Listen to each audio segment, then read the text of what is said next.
Perkenalkan, nama saya Aditya Nugraha Pratama. Saya dari program studi Pendidikan Agama Islam reguler A semester 6. Di sini saya akan membahas mengenai Khalifah Utsman bin Affan, atau lebih spesifikasinya membahas mengenai kodifikasi Al-Quran pada masa Khalifah Utsman bin Affan. Nah, sebelum masuk pada kodifikasi Al-Quran, saya akan sedikit membahas mengenai biografinya Khalifah Utsman bin Affan.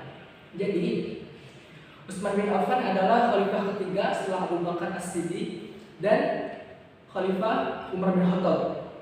Nah, Utsman bin Affan menjadi Khulafaur Rasyidin pada tahun 644 sampai 656 Masehi atau 23 sampai 35 Hijriah.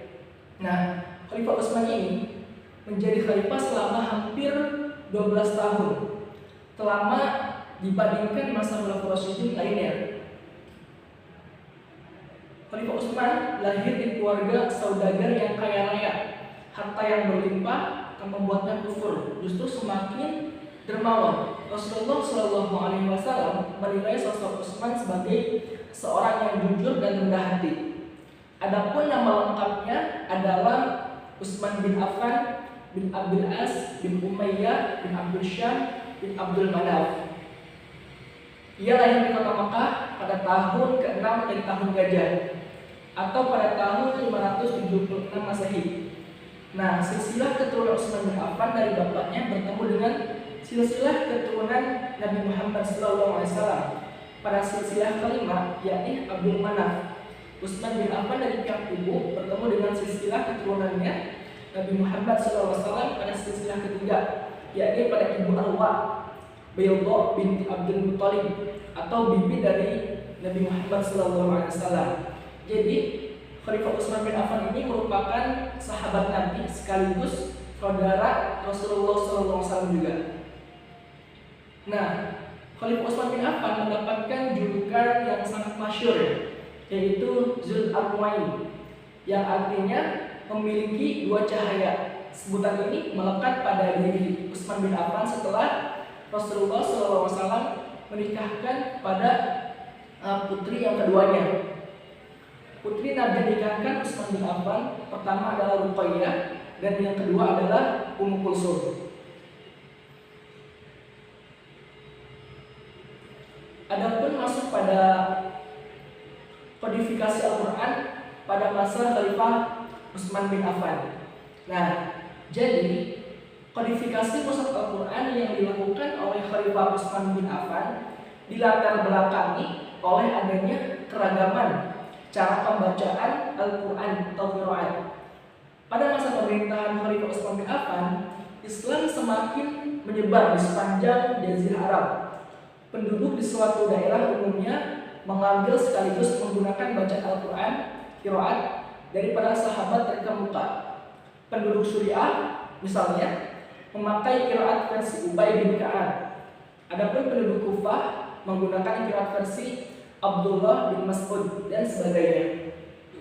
Ragam qiraat ini akhirnya menimbulkan perselisihan atau gejolak ya.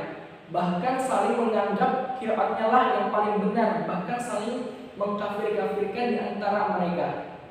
Nah, hal tersebut diketahui oleh Uzaifah bin Yaman. Beliau adalah seorang sahabat yang turut serta dalam misi penaklukan Armenia dan Azerbaijan. Nah, Uzaifah itu melaporkan hal tersebut kepada Khalifah Utsman bin Affan agar segera mengambil tindakan. Nah, adapun proses kodifikasi Al-Quran pada masa Khalifah Utsman bin Affan, yaitu jadi pada akhir pemerintahan Khalifah Abu Bakar As-Siddiq, proses kodifikasi menghasilkan ayat Al-Quran yang tersusun secara rapi dan juga dalam satu mushaf. Mushaf tersebut awalnya dipimpin atau disimpan oleh Abu Bakar, kemudian berpindah tangan ke Umar bin Khattab dan akhirnya jatuh ke tangan putri Umar, yaitu Hafsah binti Umar. Nah, Setelah mendapatkan laporan dari Hudzaifah bin Yaman, Khalifah Utsman meminjam mushaf yang dibawa oleh Hafsah binti Umar ini. Utsman kemudian membentuk tim pembukuan Al-Quran yang terdiri dari Zaid bin Sabit, Abdullah bin Zubair, Said bin As, dan Abdurrahman bin Harith bin Hisham. Nah, mereka ini diminta untuk menduplikasikan mushaf dari Hafsah menjadi beberapa mushaf agar tidak terjadi lagi perbedaan dalam secara membaca serta huruf Al-Quran. Nah, dalam misi tersebut Utsman berpesan apabila ditemukan perbedaan pendapat tentang ragam dialek, maka sebaiknya ditulis dengan dialek Quraisy karena Al-Quran diturunkan dalam bahasa mereka. Mushaf-mushaf yang ditulis oleh tim Zaid bin Sabit dikenal sebagai mushaf Utsmani yang kemudian dikirimkan ke seluruh pelosok wilayah Islam. Setelah itu, Khalifah Utsman bin Affan mengembalikan mushaf yang asli kepada Hafsah.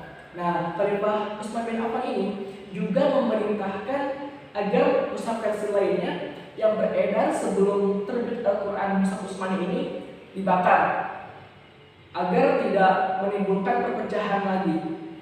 Nah, langkah pembakaran tersebut terpaksa diambil supaya tidak ada perbedaan yang membingungkan dan dapat menimbulkan perpecahan di kalangan umat Islam. Nah, hingga saat ini Al-Quran yang dibaca oleh umat Islam di seluruh dunia merupakan Al-Quran dengan mushaf Utsmani. Mungkin itu saja dari saya.